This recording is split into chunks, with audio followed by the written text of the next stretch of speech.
Good afternoon, everyone. Thank you for joining the March Data and Performance Management meeting. Welcome. If you haven't already, please enter your agency name into the chat box. So for our agenda today, we wanted to get feedback from the group on HMIS planning for the upcoming year and kind of help let you steer us a little bit on where we should be focusing and what's important to you. So we'll be talking about that today, as well as the homelessness prevention project performance reports.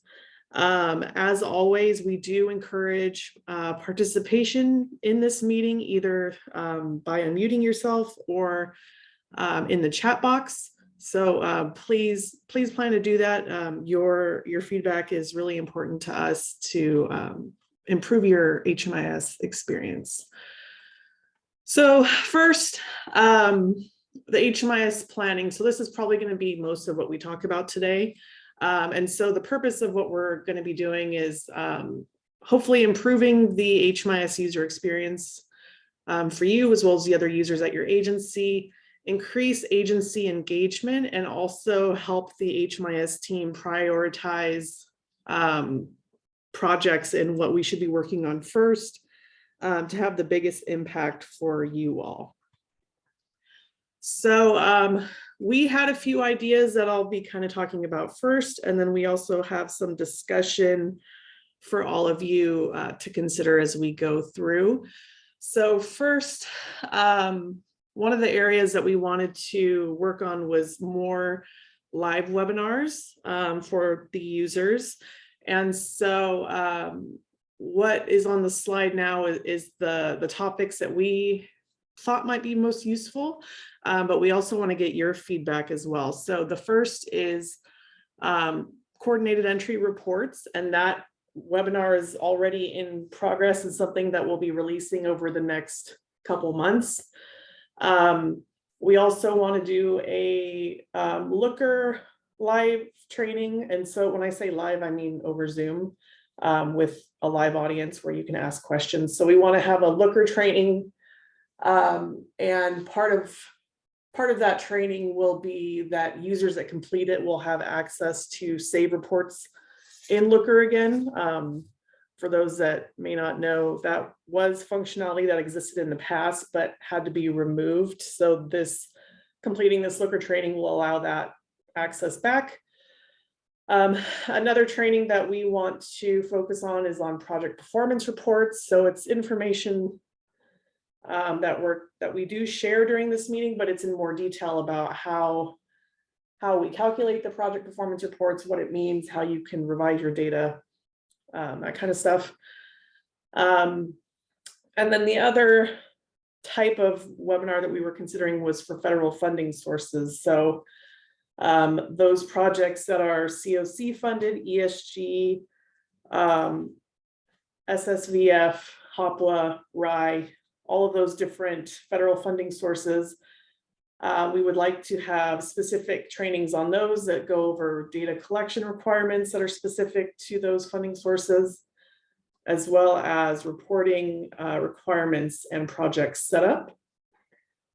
And so I wanted to pause a minute here and let you all think about it. And if there's other types of live Zoom trainings that you would like us to focus on, please either share that in the chat or you can unmute yourself and share your ideas. I also have a quick poll on this to kind of gauge your interest in these. So I'll let you all think for a minute.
All right, I'll give it a few more seconds. I do see responses from most of you, so thank you.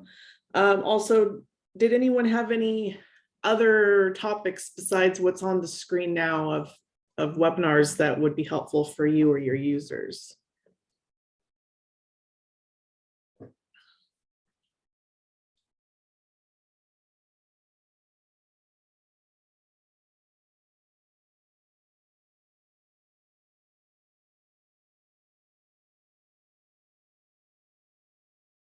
All right.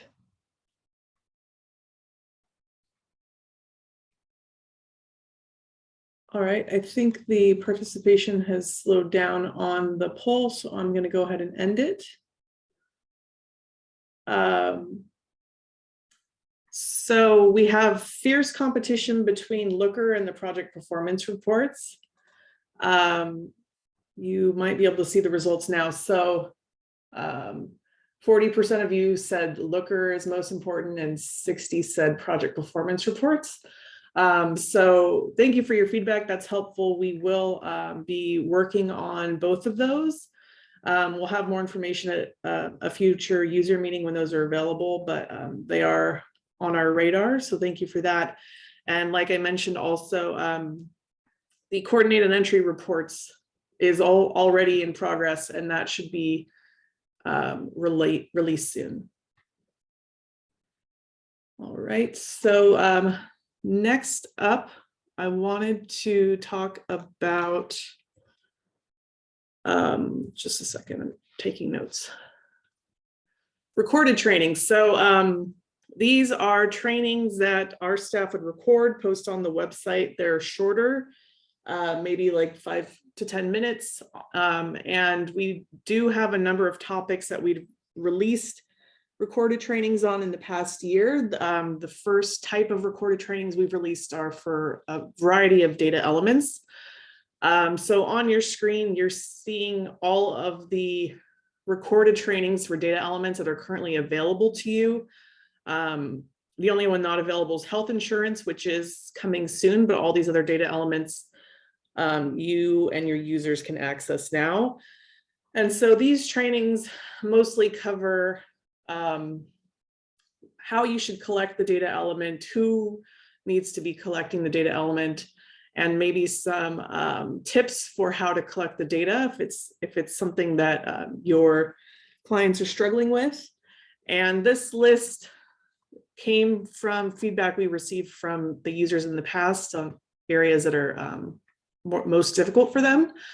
So if there are other data elements specifically that would be helpful to understand better and would help with your users' data collection, you can think about that or put it in the chat.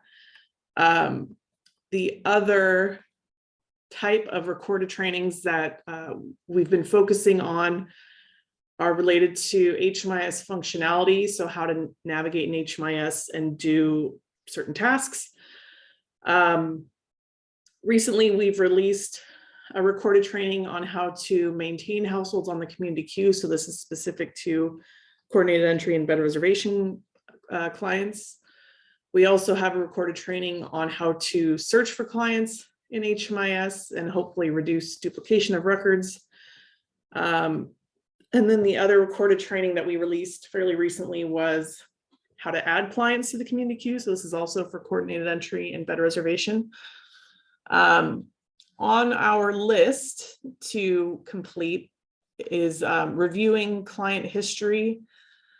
So that is, so you can look at a client record in HMIS and see what projects the client has been enrolled in, where they've been receiving services, that kind of information. Are they on the community queue also? And then another training that we're working on is overlapping enrollments. So in some cases, it's possible for a client to be enrolled in more than one project in HMIS at the same time.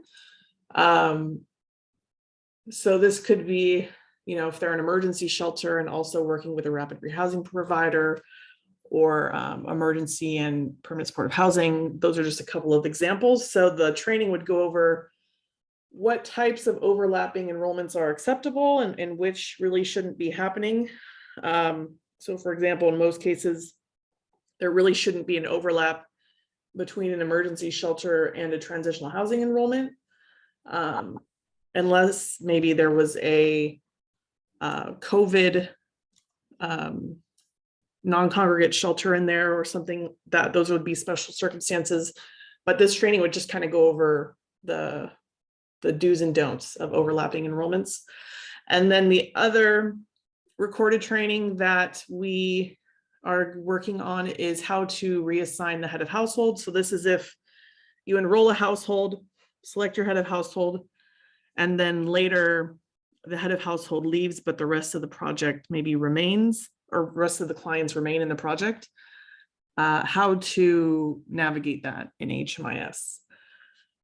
So those are what's available and also what's coming. So I have another short poll on those two slides for you all, but also want to hear from you if you have other topics for recorded trainings. So these are short 5 to 10 minute trainings that you would like us to focus on.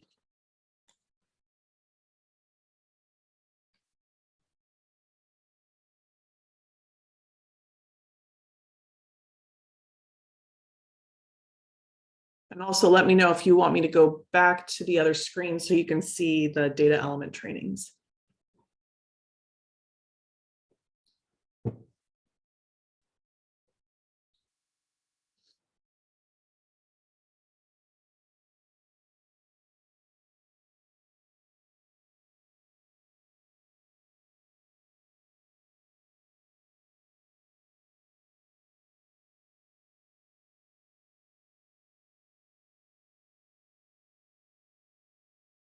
All right, I got a question. Data element training is on the website. Yes, so all of our trainings are in our knowledge base. So if you type in whatever the data element is into our knowledge base, you'll go to a knowledge base article that includes the recording, and then it also has pretty much everything that's in the recording written out for those that prefer different styles of getting information. So that is where they're located. We can include the link to that in the meeting minutes. And Elizabeth also put it in the chat.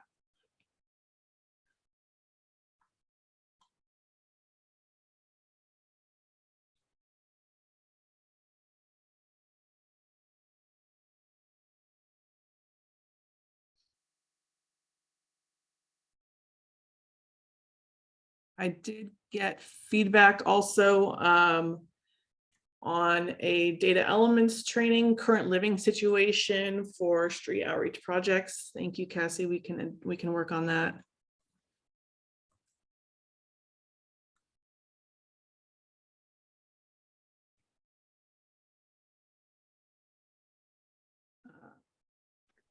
We have an internal training that we do, but it would be good to get something from, like, have something to link out in case they need something. I think also like the health insurance is going to be really helpful. And like what types of income, like what the types of income mean. Like, again, we have them once they do, you know, their HMIS training or whatnot, we do a training with them to let them know specifically what CityNet's expectations are. But again, just anything that we can have that is something that they can reference instead of having to come back to us, or instead of us having to like find these errors, you know, and let them know like after the fact. I would like to have this as a part of, I don't know, just something that we can reference, they can reference. Okay. Yeah, and if you have stuff that you're doing internally too, and if you want to share it, we can review and incorporate you know, things that we think apply to everyone. We can do that also Okay. if you have anything you want to share. Okay. Yeah, I mean, mostly we were doing, well, we were doing reporting out that where we're showing our funders like a map of where we're seeing clients and things like that. So like the current living situation was like a really big thing for us. I think we're moving away from that a little bit with the majority of our funders, but just because by the end of the year or whatever, it just looks like a mess, unless we do like a heat map or whatever. So that was like really why we were doing it, is there were things that were just a little like maybe only just touched on in the HMIS trainings, but that we, you know, specifically for outreach we wanted. Or maybe that's another thing, is maybe like, I don't know, just a brief street outreach. I know there isn't a whole lot of guidance unless it's an ESG funded project. I think if you remember, Erin, when we were setting up all of our projects, I just wanted to like model that after whatever the ESG whatever the ESG guidance was. So I know like we've kind of like ebbed and flowed, you know, and like kind of figured it out as we went along. But I think yeah, just like a short training on just how to interact with street outreach clients and how to enter and exit them. So is it more like best practices for setting up the project or best practices for data collection? For data collection.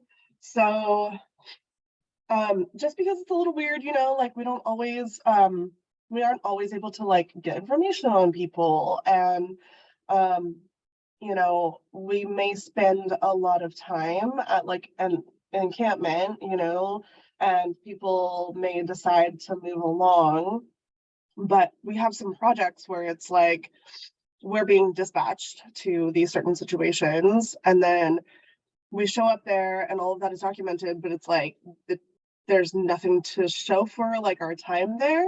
So we are entering, you know, clients into HMIS, but like, you know, it's not, if we speak to them and they're like, no, but it still takes us 45 minutes to like kind of clear the area or whatnot, we're still not getting anybody's information. So we've been like, you know, doing kind of like client refused or whatever, but there's no way for us to really go back and like identify those same people if we run into them again. So we just have like some things that we've been kind of like flying by the seat of our pants, if you will. You know, just trying to figure it out as we go, and how to enter and exit those clients and things like that. So, and how to show our work without, I mean, we've already like, you know, we've messed up a lot of our own data by doing that. But it's like a double-edged sword. Like you have bad data quality, but then like on the flip side, you show the, you know, at least a little bit of the work that you're doing. And then, you know, but it's still bad quality. So I don't know. I would just love whatever guidance you can dig up. Because like I said, we've been kind of just winging it, and I winging it for lack of better words, but you know, I'm trying to put some sort of structure in place for a program or a project type that has very little guidance. So trying to kind of keep best practices, you know, kind of consistent through our agency. And it's not just Orange County, you know, trying to keep everything kind of consistent throughout our entire agency. So if there is honestly like it's interesting being a part of different COCs too. Like Orange County is like the most thorough, and y'all are like the easiest to work with. Even though like you're not necessarily the smallest, And so I do take a lot of my training and my knowledge from Orange County versus any other COC. Just because I know that I can ask questions and communicate and stuff like that. So I am trying to, kind of zip it up, and get like a, like a legit procedure, for Mhm. people. So I just know that it's hard. So any instruction that you can give for us, as a fairly large outreach agency, would be helpful. Okay, so if we were to work on a street outreach one, could we kind of get your feedback on it before we publish it and make sure it kind of has what Yeah, you're looking for? yeah. And it's um and also another thing, like this is totally random, but like this health insurance thing, um we get like error, like Santa Barbara will come back at us and say that we're like doing things in error that we've been doing here in Orange County, like in regards to health insurance and the state provided health insurance, that type of thing. Mhm. So it's just I don't know. I would like to have some sort of something to reference back to. Okay, But uh, yeah, I'm that's available. helpful. That makes sense. So it sounds like project type data collection best practices, probably not for just street outreach. If there's anyone else that has a project type that you would be interested in that for as well, and you want to kind of be a part of that process, you can either unmute yourself or write it in the chat and say, hey, I would like to kind of provide feedback on permanent supportive housing or rapid rehousing, so we can make sure the materials that we're releasing are beneficial for all of you. I'm going to end the poll. And so thank you guys for participating. A little over half of you said that you are reviewing the available trainings. Thanks, you guys. You guys are my stars. Nothing worse than putting something out that no one's seen. About half of you said there are other data elements you would like to have training on. So if you can share what those are, which data elements, either in the chat or unmute yourself, that would be great. And then what functionality in HMIS is most difficult to navigate, and it's adding and removing household members. So that's helpful. Also, we can work on that. Anyone want to share their thoughts on other data elements or other types of recorded trainings? I was going to suggest not just like adding and removing members, well, yeah, but also enrolling like families and exiting families, I guess, because sometimes I feel like our case managers struggle with that. So like a whole family might be enrolled, but just the adult was exited, or like vice versa. And I feel like sometimes they get a little confused with like the larger groups and enrollments. So if there's like a video maybe within Okay. instruction on how to go, like how to do the like head of household first and make sure the global household is set and everything, that would be like really useful, I think. Okay. Yeah, Erin, this is Christine. I kind of second that. It seems where my staff gets in the most data trouble is that, there'll be a client and, we'll have live-in aides that move in and move out. We have family members that move in and move out. And so making those changes in HMIS, like the family's already set and their program enrolled, and then we got to add a new client that hasn't been added to HMIS yet. So they have to add the client and then add the client to the household and then enroll them. So those 3 steps, I think is confusing perhaps for my staff. And so maybe we can do that. And then just asking as a follow-up, as a recommendation. So I know when we do those skills tests, we get the responses back and the percentile. And I have a staff that's like at 50% almost on everything. What would you recommend how to get that person understanding better? So right now we include knowledge-based articles on the topics that are related to the items they missed.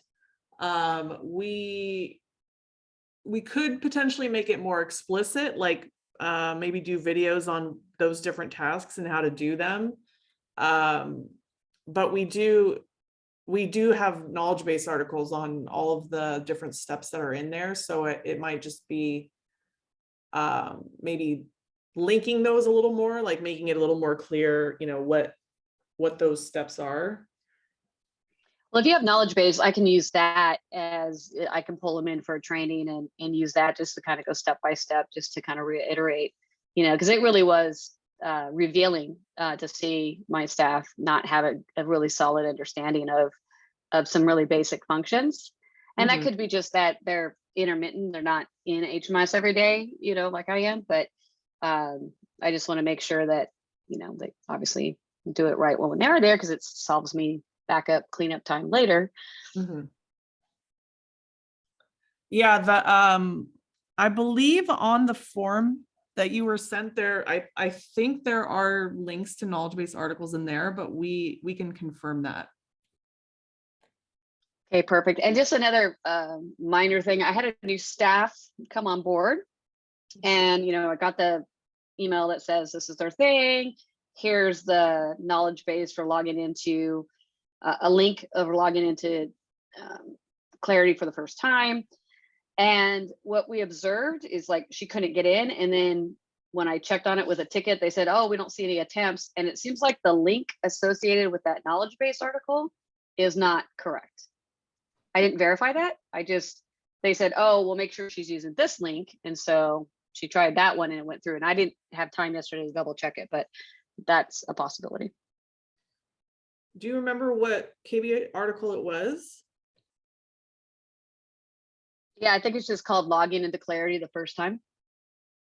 Okay. Let me look at the email they sent and I'll answer that question in just a second. Let me look it up.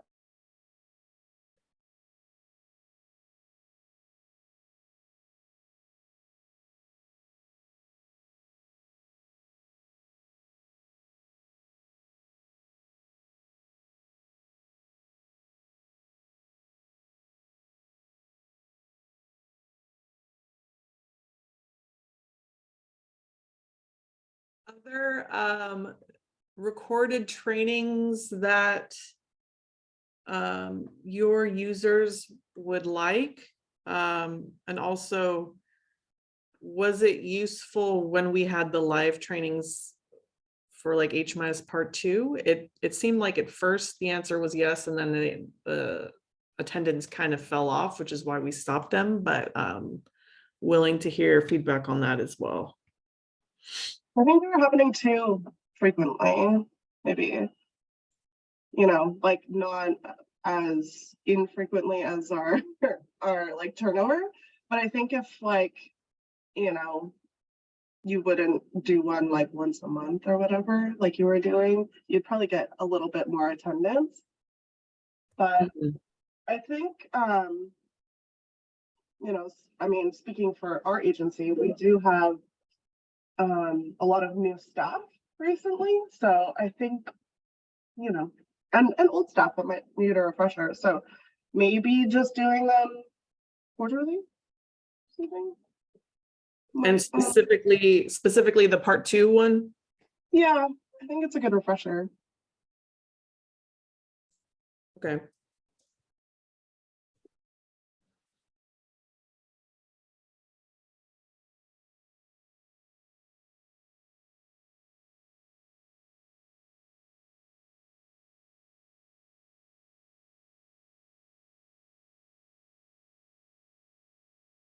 I got another comment to have different trainings for beginner and intermediate and advanced users.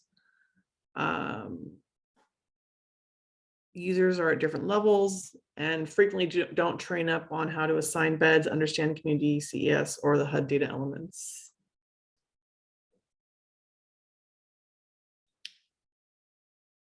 All right.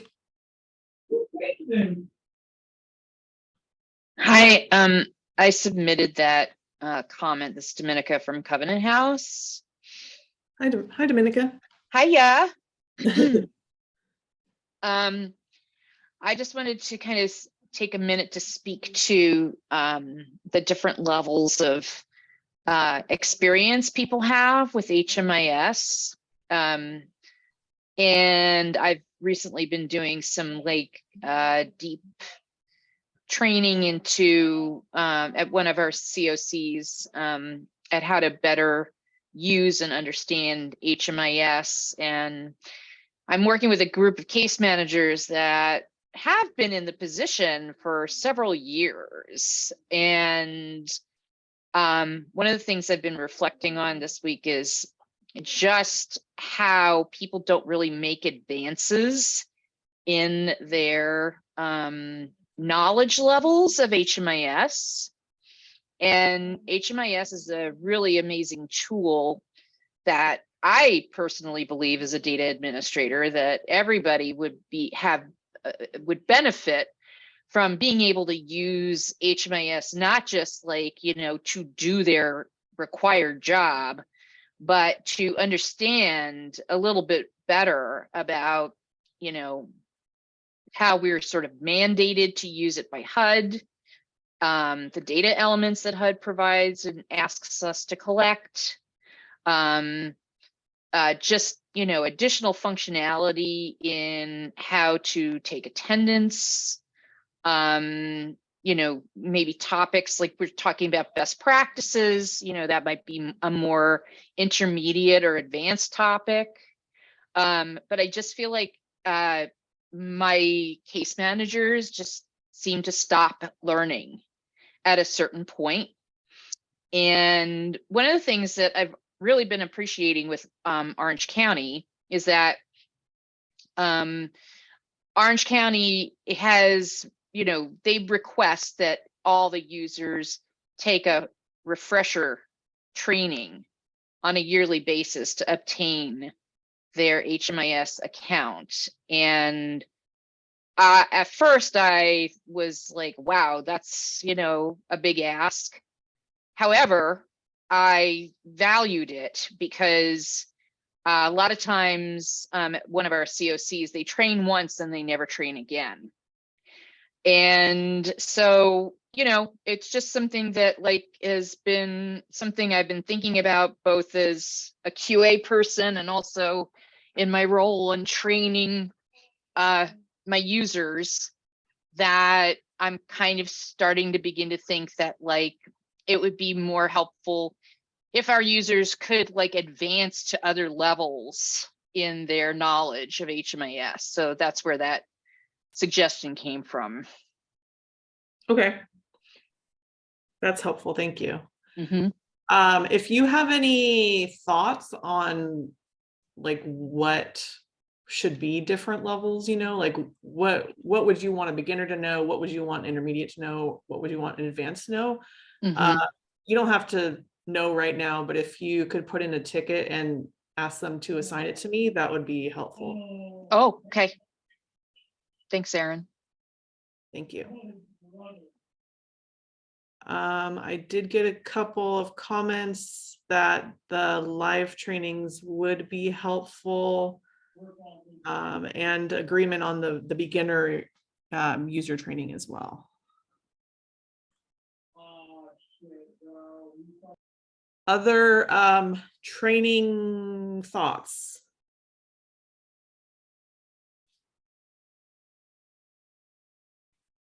Any pain points that we can help with on training? Yes, hi, this is Alan Devaney with Friendship Shelter. Alan. I would like to see current living situation assessment trainings being added to this list. I think that'd be very helpful for all of us to be able to have a training that's clear with directions on how to use that as we've been able to use that field very useful for tracking information on specificity for address. It does geolocation as well as using if a client doesn't want to provide a full address on there. There's also just the ability to put a city. Okay. Thanks for sharing. Thank you. And Aaron, I don't know if this is related to this topic or not, because we're talking about training here, but I have observed, like, when we're going through the CES, and say a client gets matched to us for the housing opportunity, one of the things I'm asked to do, I'm now the HMIS user also because we haven't staffed up that person yet, but is to get the initial documents. So we'd like to see the confirmation of homelessness, and then the confirmation. So if they're chronically homeless, their disability verification. And I know where to find that in HMIS, but I've noticed that it's not very consistent how it's uploaded. Sometimes it seems to be like, it's as if somebody took a picture with like their cell phone or whatever. And that is not a document I can download. Like, I can't use JPEGs. We just don't have photo software. We have the basic software on ours. So I really need those documents to be a PDF. At least those two. We can deal with the pictures on like a photo ID or something like that, because we can look at it and capture the information, and then obviously the client still needs to bring it in. But I just don't, my normal staff doesn't have the software to deal with photos, unfortunately. Okay, we can look into that. That one might be a little more difficult because of people in the field and everything, but we can look at options for that. Yeah, I thought that, that they're out in the office, but just hoping if they have that physical document there, if they can just, even if they take the picture, they can save it as a PDF or something, maybe that. Yeah. Well, it's good feedback. We can definitely look into that.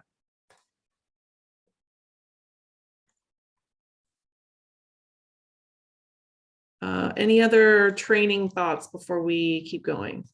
And we can always come back later if something comes up.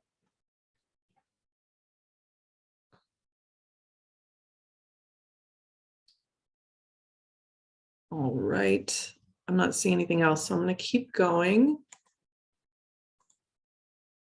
All right, so the next up, this has come up in the past, is having user report cards. And so we have released some report cards. So I want to check in with this group and see, and let you know what we have and see if there's more that are still needed. So right now, the user report cards we have are for data entered by user as well as data completeness by user.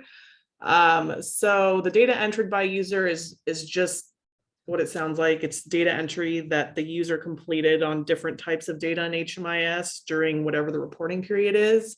Right now we have enrollment services, assessments, annual status updates, files and exits. So you'll be able to see how many of each of those types of data the user has entered. And then data completeness is looking at, it's pretty much data quality. So what percentage of clients did the user complete the data element for these different types of data elements. So, and this is just a sample so you can see what they look like. First, data entered by user. So we have a dashboard now that you can run. On the left side of the screen, it'll tell you the type of data. It'll list out the users and how many enrollments or services or whatever that user has completed over the reporting period. And then we have the details on those. So what the client's name is, the project name, the user at your agency that entered it, when they did it, that kind of stuff. The other type of user report card that we have now is data completeness. So we have a bunch of different data completeness dashboards that are available now for universal data elements as well as program specific data elements. And so really what the dashboards look like is this. So it'll list each data element across the top. Along the side, it'll tell you the username at your agency and then what percentage of data that they collected for that data element is valid or don't know refused, or if there's a data issue or missing, that'll show up too. So you can see your data quality by users.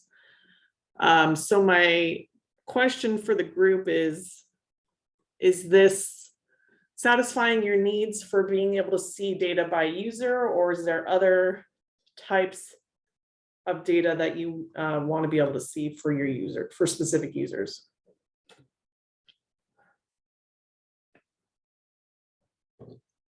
I did get a comment in, couple comments in, that ROI training would be useful, how they function, how they influence data collection. So we can add that. Thank you.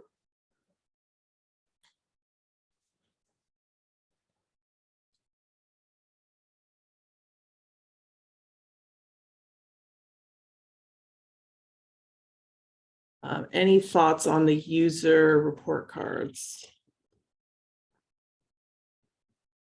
I dig it. I find them very helpful. Thank you. Okay.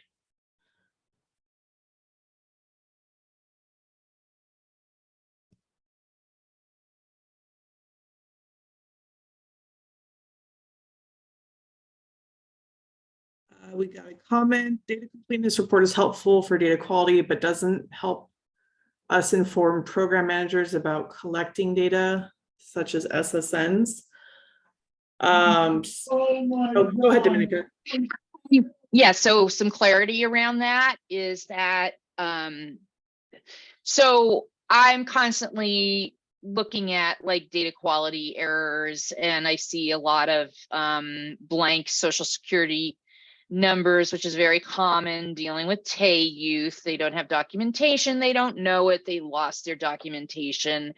But I want to just say that like it's really helpful just to quickly see like who doesn't have like these data elements, but I think a much more difficult thing to share with program is that you can't stop there.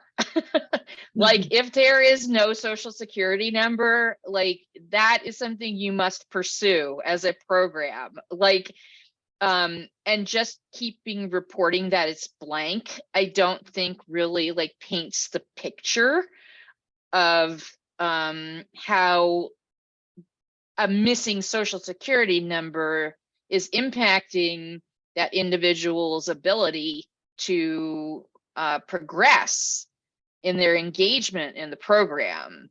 So they're good. The reports are great, but I almost think that there needs to be like a program or case manager specific like seminars or trainings around like why do missing data pieces, how much can they impact program engagement? I don't know if this is like your field, but That makes sense. So yeah, like data collection impact and what missing data means, not just how to Right. get. Okay.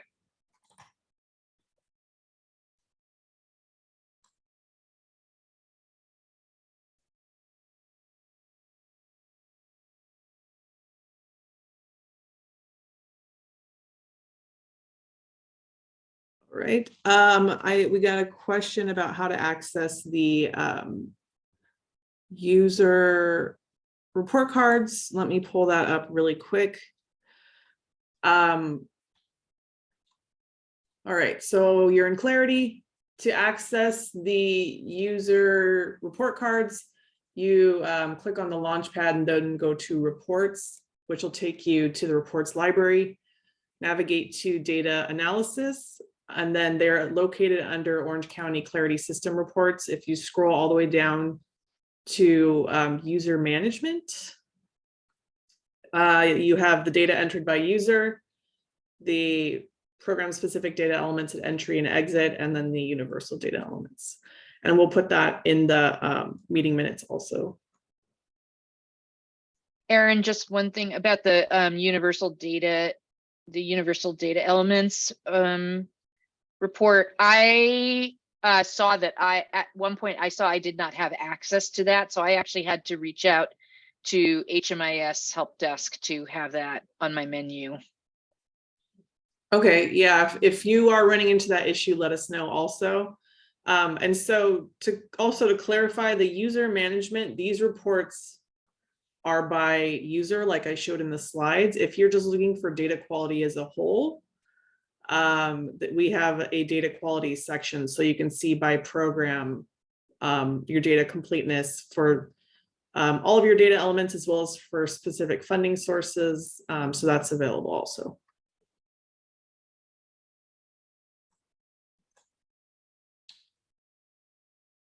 All right. Any other comments or thoughts on the user report cards before we keep going?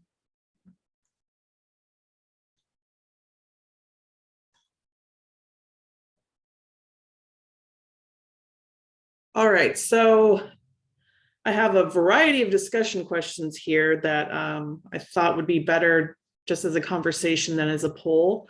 These are just to kind of get your brain thinking about the different components of HMIS. So what reports would you like to have access to that you don't now? What would improve HMIS for users at your agency? What features would encourage participation? How can we engage your agency better? What concepts are your users struggling with? So, functionality is one thing, but there can be concepts related to that functionality that maybe your users need help on. So what are those? Or any other ideas on HMIS that we haven't talked about that you would like to see us work on?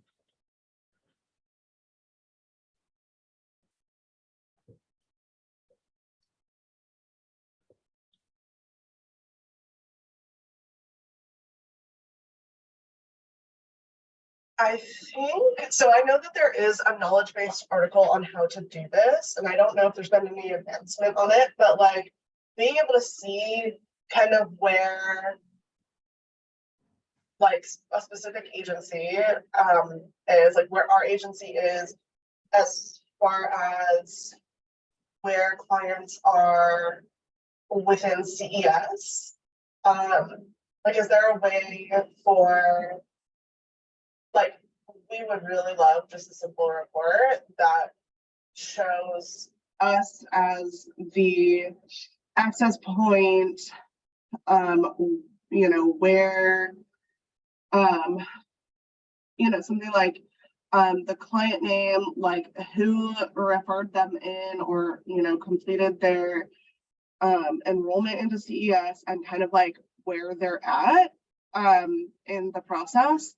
Those types of things are things that we are trying to report out on more and more, and it's so difficult to pull a bunch of different reports and VLOOKUP this, that, and the other thing and try and piece everything together. Is there any advancement on that, or are we still at that knowledge-based article where we have to pull a bunch of different stuff? So we are, as part of the coordinated entry reports training, we are developing a report that you can pull that will show all the clients at your agency, and if they're in CES and on the community queue. Is that what you're looking for? Yes. Partly. Yeah, so our like the hard part is like we are kind of like as far as CityNet is concerned, we're kind of all over Orange County-ish. But say like the city of Anaheim, they want to know like, how many people from the city of Anaheim we have referred into CES and where they're at, who's been matched, who's not ready, like all, you know, like every step of the way. So it's just really difficult for us to figure out like, okay, what program were they like in at the, you know, at the time that they were referred, and, you know, are we basing that off of, like, what are we basing that off of, like, what's case manager was working on that day, or, you know, it's like, it's just really hard for us to get those numbers like really like detailed out for us to be able to say like, oh, this is how many people in the month of February we referred over to CES that were in the city of Anaheim, and, you know, here is where they're at. Like, this many people are maybe enrolled, but they're not doc ready, so they're not on the community queue. Like, so many people are on the community queue. And then, you know, this how many people have been matched, and kind of like something like that would be like amazing. But I know that that's like that breaks my brain trying to think about that. So I know like there is a way to do it. Well, can I jump in, Cassie, with that? Go for it, please. You've done this a lot more than I have.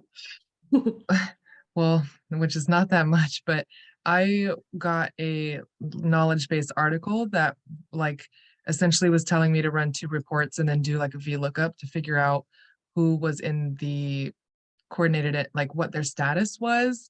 And it was also, but it also displayed like what program they were in that was tied to our agency. So I could narrow it down a bit more. And I did it a couple times and it worked. And then when I went to go show someone else in our agency, one of the reports was gone from HMIS, I think, and it was about the time that you guys had put in community queue. There was like 4 community queue reports, like, you know, family, ICES. Prefixes and everything, yeah. Yeah, so I was like, I wonder if this report was removed or if I'm just like totally blind and my coworkers and I couldn't find it. I don't know. Or like maybe we just kind of have to wait for that new report to come in.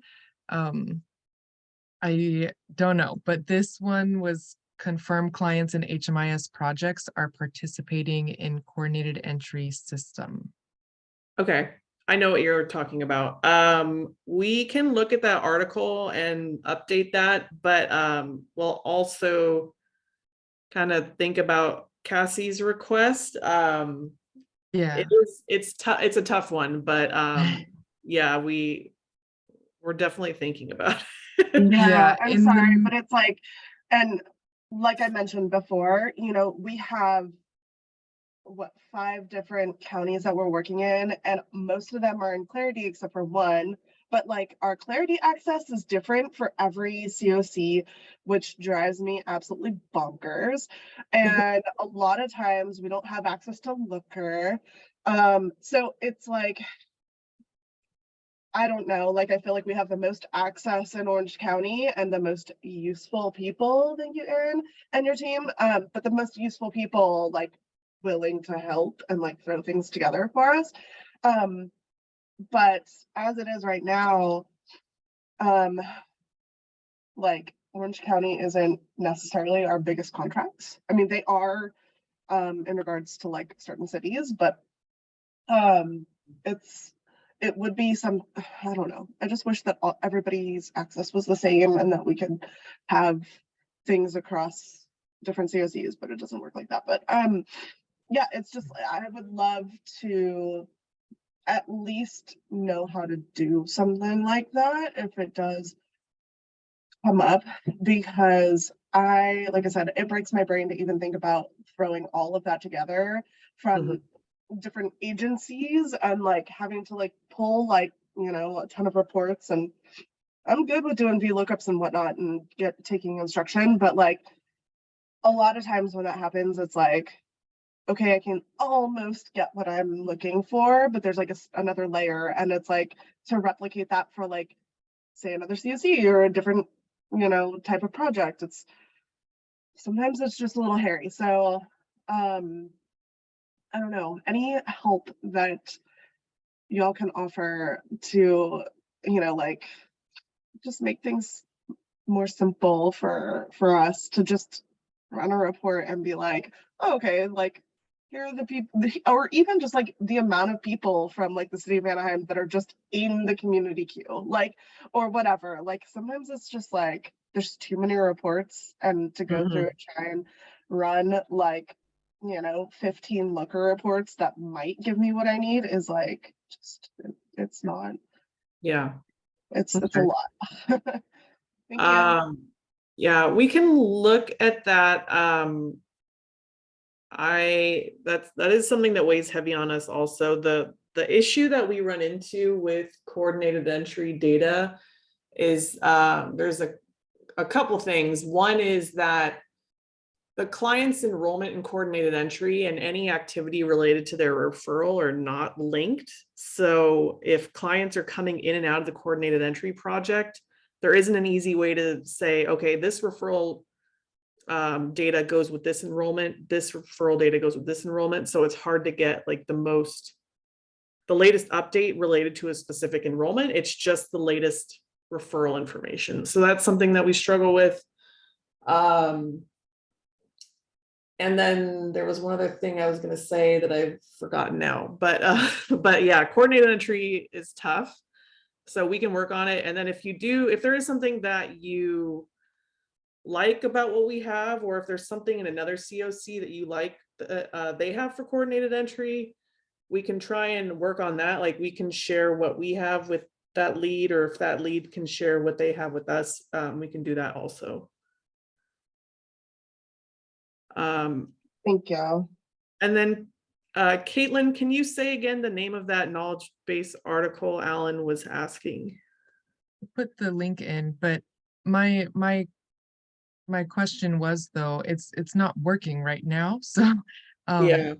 I could put the link in, but I was gonna ask, like, maybe do I submit a ticket? Because I know that it'll take time, like the process to figure out what's going to be appropriate for like you guys finding a way to like for all of that to get figured out. And right now, this particular process is, you know, it would be nice if it was more simple, but it was working and now it's not. So if I submit a ticket asking about that, like one report that needs to be used to follow the instructions, because I did reach back out to Rebecca, but I don't really think that she's the proper person to, I don't know, because Yeah, it's you a can put report in and yeah, you can put in a ticket. I think it is the new community queue reports that were released is what you're looking for, but I can review that article. maybe it just changed the name to,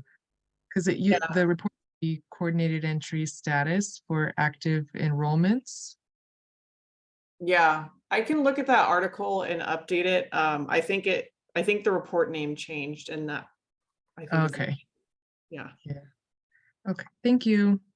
And then we are, like I mentioned, we are working on a report now that an agency can run to see which of their clients are in coordinated entry and if they're on the community queue. So that will be released soon and included in the CES reports training. And Caitlin put a link to the suspicious article in the chat.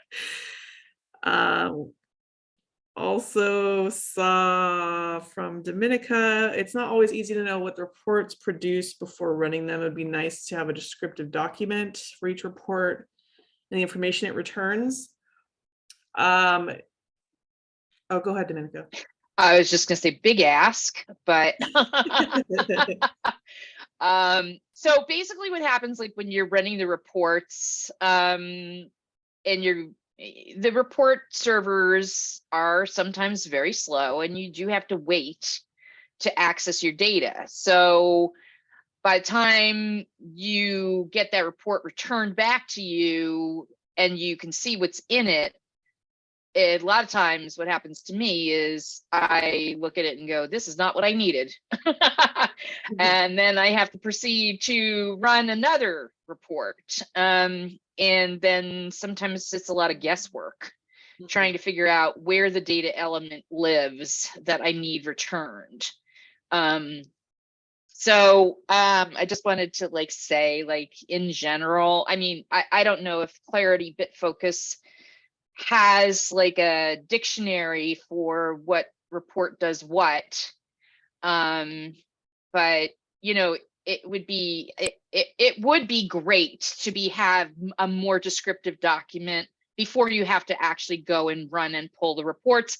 A lot of times I have to actually turn to the HMI. I have to put in a HMIS help ticket to ask which report I should run to specifically pull like something like the destinations for our exits and things like that. But I also wanted to say that Looker is great, and it's really very nice to be able to build things in Looker, although it is also, I'm finding it very slow.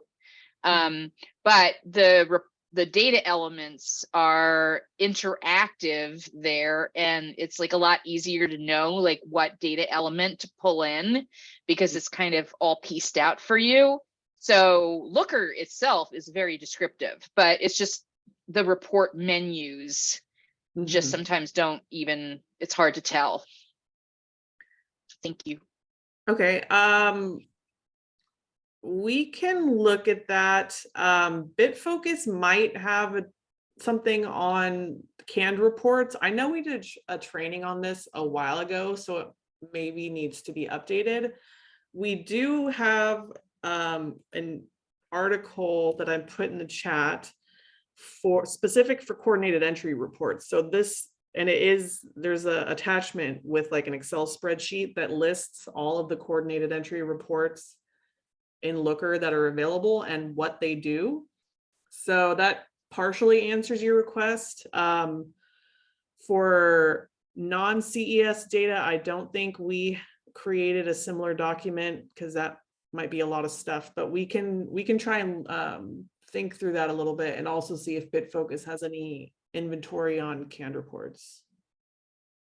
Erin, so you said that there's like a spreadsheet that's attached to the knowledge-based article, because I see the article, but yeah, let me open it. So right here. oh, okay. Coordinate entry reports, yeah, but you said, is there a spreadsheet though? Yeah, so if you click oh, down at the bottom, I'm sorry. Okay, thank Yeah. you. Yeah. That's really helpful, thank you. no problem.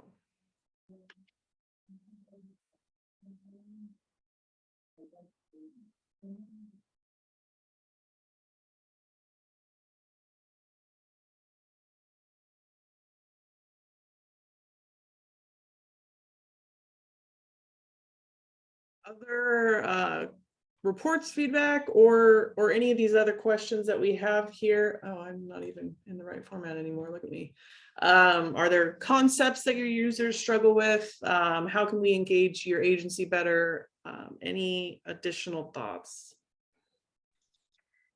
Yeah, this is Christine again. I think I kind of second, I know you're just talking about those reports being CES, but you know, what would you recommend as reports I can run, say, on a monthly basis, just to stay on top of my staff to see if, as they're inputting, that they're doing it correctly? Or if, you know, I can see if there's any trends of data that they're constantly missing. One thing I've noticed is my staff will often do the first step right of searching for the client HMIS before just creating a new one. But then they'll bring that client in and immediately program enroll them and not check their profile page and update any information, as a lot of times clients coming from CES don't have full, you know, birth date or social security or have partial address information. And we have the full information because we have the documents in front of us. So they should be updating that profile, but they kind of skip that step.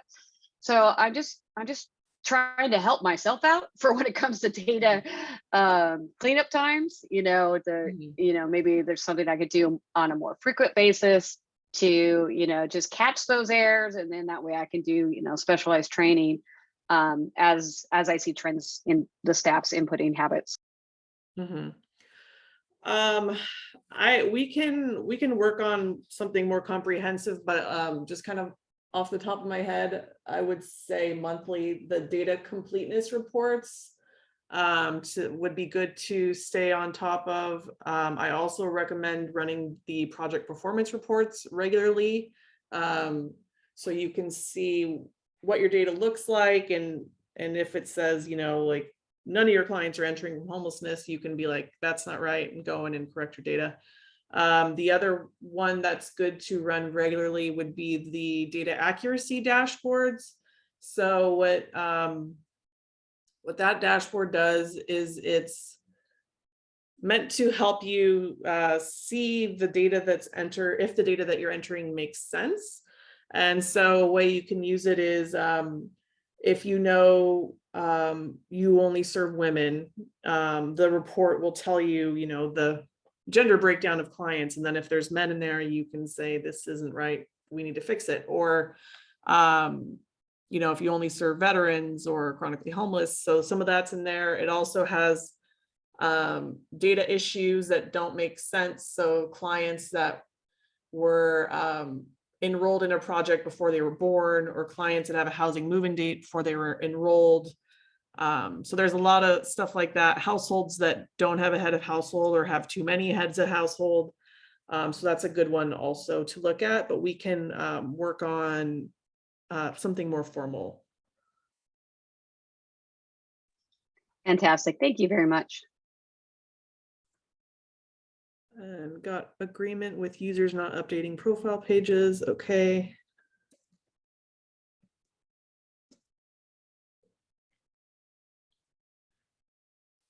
Any last thoughts? This stuff's very helpful. Thank you, guys.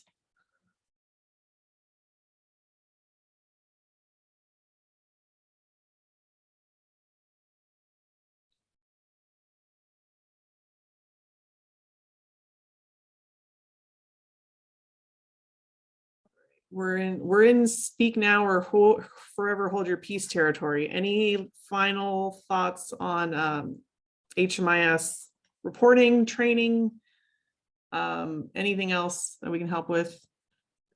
So this may or may not be related, but right now we're doing the data quality or whatever control on what do you call it, goal 5 and 10, I guess. I'm not sure if I'm using the right terminology.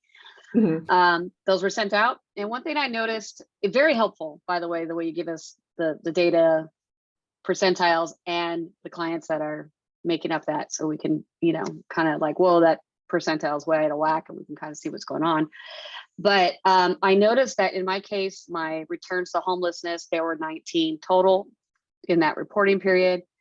One thing I noticed is at least 3 of them were on there. And this is what happens to us when we switch clients around administratively in our grants. So we might have a grant that's underperforming and a grant that's overperforming. So we'll move a client from project A to project B. And we are advised that move is we use the destination permanent supportive housing for formerly homeless persons. And so you'll see that I'll do that as the exit of the project A, and then I do that as the entrance on project B. But I noticed that hit me on that recidivist, I can't say that word, on the clients returning to homeless. And I don't know that that's right. No, it is not. So if a client is transitioning from one PSH to another, it should not count as a return to homelessness, as long as the client's exit date from the first project and the entry date in the second project are less than 2 weeks apart, which they should be if they're right. Yeah, we'll usually exit them, say like the 15th, and enter them the 16th. We don't do it the same day, we do it the next day. Yeah. So if that's right, if that's what's happening, the client should not be counting as a return to homelessness. So I would say, look at your report, because it does have the exit or the entry and exit of the project, and then it has the entry date of where they're going next. So look at that returning project start date and see if that's correct. And also make sure it's for the project you think it's for, because a client might, you know, be enrolled at another agency that you're not aware of. So that also could Gotcha. be the case. Okay. Yeah. I just wanted to double check that. And then similarly, the unit utilization. I noticed a couple of my projects are like really low, like 5%. And I think I didn't look at it, to be honest. I just grazed over it yesterday. But I know we have agreed to bring into HMIS our project-based housing, our single site housing that has been there for a while.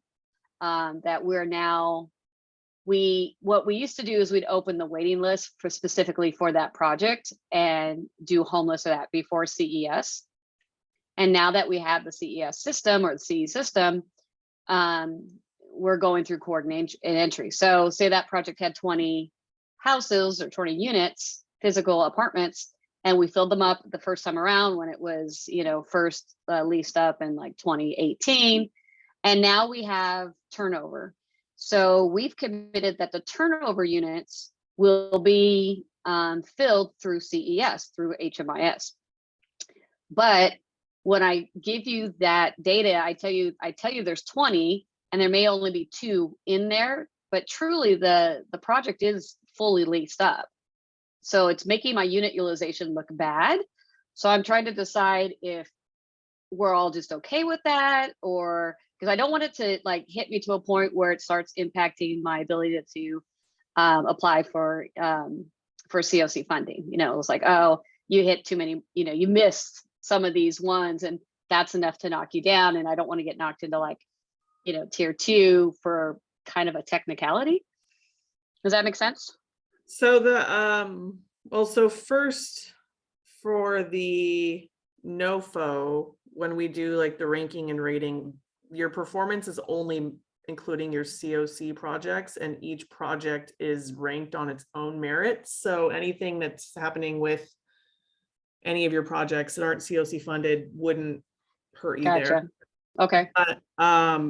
But in regards to your question, so this is kind of a special circumstance, but what we were doing is like a scale up approach. So instead of, because you were gradually adding clients to HMIS, we weren't going to report all units that are available. We were going to report the ones that are in HMIS, and then as new people come on, increase the inventory to match that so that your utilization looked better. So we can talk more about that Sure. offline, but that's Okay. the strategy. Sorry to use me any time for that. It's on my mind because it's like, what are the projects I got to deal with right now? So I want to be on top of your guys' cleanup requests that you have and make sure we're not throwing off the system. Okay. And Rosa?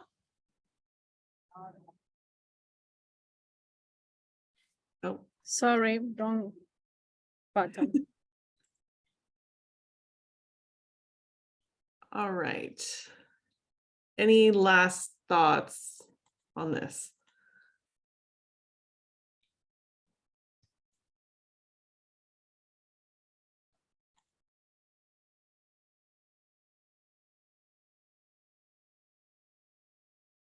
All right, thank you guys so much. This has been really helpful. Your feedback is appreciated, and this does give us some things to think about. Obviously, you know, we'll have to prioritize, and some of this take some time to release, but it's good to have some plan and what's helpful for you all. So we'll keep you updated as things become available through the user meeting. But thank you guys for your thoughts. And so we're almost out of time. So I wanted to briefly mention the Homeless Prevention Project Performance Report. It was released this week. We're kind of changing. We wanted to try a little bit different tactic with showing this report to you all. So I'm just going to focus on a few highlights instead of going through the full report. But to give you a quick overview of the Homeless Prevention Report, the reporting period was January 1st, 2022 through December 31st. we did release a report that shows you the individual performance of each homeless prevention project. So if you want to see how your prevention projects are doing on our measures, you can look that up. And we also have a report that shows how all OC prevention projects are doing as a whole. Links to both of those will be in the slides, and they were also emailed to you this week if you want to check that out. And so for the last few minutes, I just want to focus on a couple of highlights from that report. The first is the average length of time in prevention projects continues to rise. But in looking at the data, this is mostly due to a few projects with high averages. And when I say high, I mean like 500 days, 1,000 days. So those projects are bringing the average up. Most projects are a much lower rate. The next thing I wanted to highlight was that all prevention projects are meeting the thresholds for maintained or increased income, both for stayers and leavers. And we've been consistently meeting them over the past couple years. So for that reason, I think it's time to increase our thresholds for both of these. So I would recommend for stayers to increase the threshold from 50% to 55, and for leavers from 45 to 50. Also keep in mind, for prevention specifically, this measure is looking at either maintain their income or increase their income, since prevention kind of functions differently than the other project types. It's a shorter stay, and really just keeping them in housing is the focus. Maintaining their income is acceptable. So with that in mind, wanted to do a quick poll to see if everybody was okay with those changes to the threshold that I mentioned. So I'll do that now. Does anybody have any comments or questions also on this measure while we're doing the poll?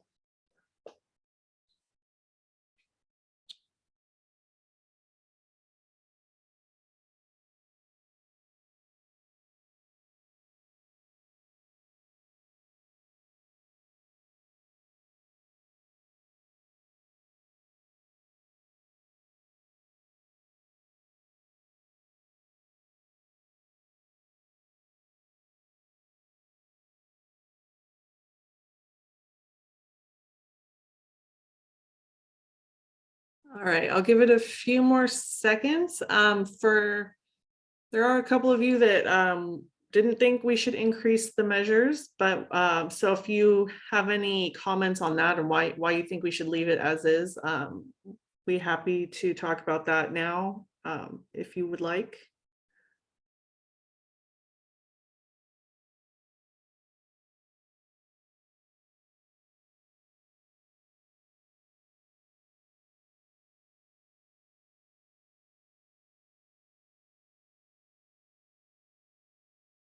All right, couple more seconds. I was not one of those people, but because I don't have any stake in it, we don't have any prevention programs. But I am actually really happy to see that there are still so many prevention programs out there. Oh yeah, there's a ton. But yeah, well, you know, it's like everybody always talks trash on them and like doesn't want to fund for prevention, but this is awesome.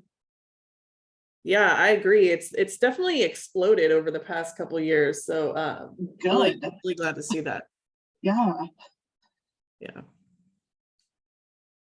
All right, I'm gonna end the poll. So we did get 83% of you agreed with increasing those thresholds for both measures. So we will go ahead and make that adjustment. Thank you guys for participating. And then let me keep going on my slides. The next report highlight: clients in prevention projects consistently exit to permanent housing, which is great since that is really the intention of that project type. Half of the clients that are not exiting to permanent housing are exiting to unknown locations.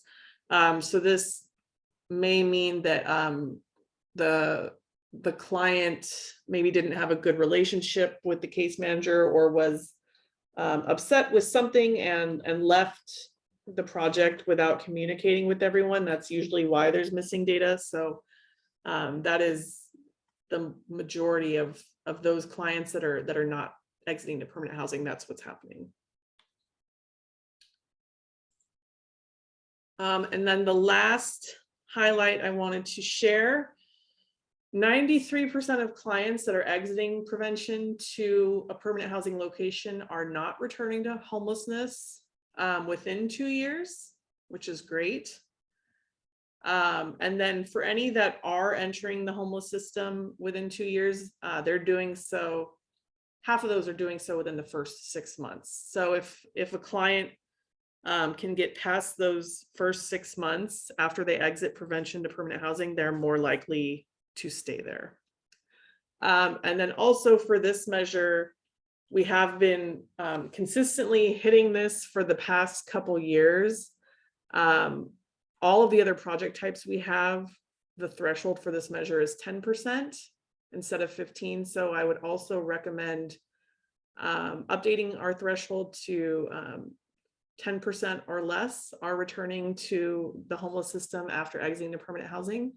So one last poll from you all to see if you are okay with this.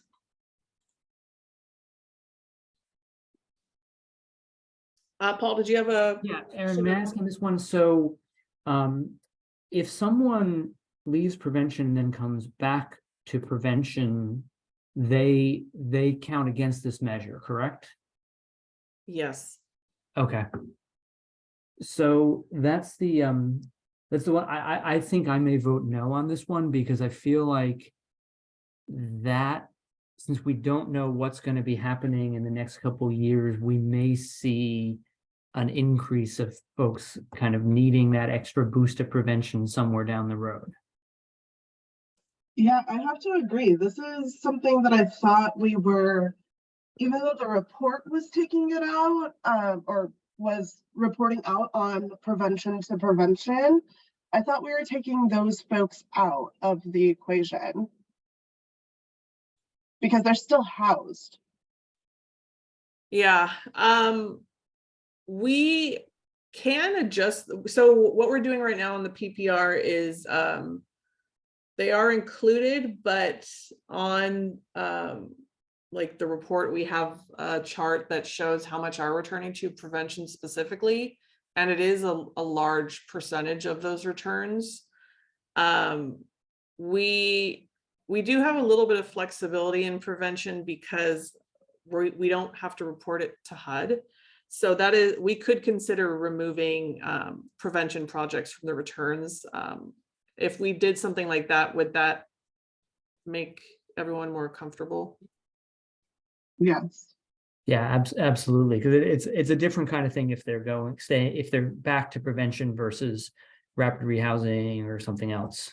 Yeah, if they're homeless, then they're homeless. Yeah. Okay.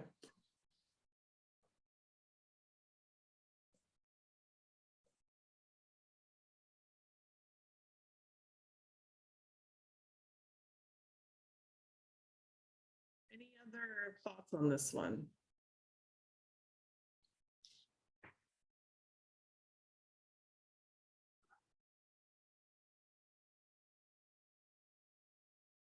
All right. I'm just giving it a couple more seconds to see if any more responses come in. I don't think I can change my vote, but I would gladly change my vote if we did make that change, and thank you for considering it. Okay. All right. So I'm not seeing any more responses coming in. I'm going to end the poll. We did get 64% said yes to changing the threshold.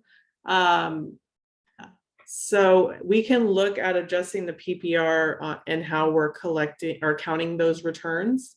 And then we can kind of go from there. That was all I had for today, and we're right at time. So any final thoughts before we wrap up?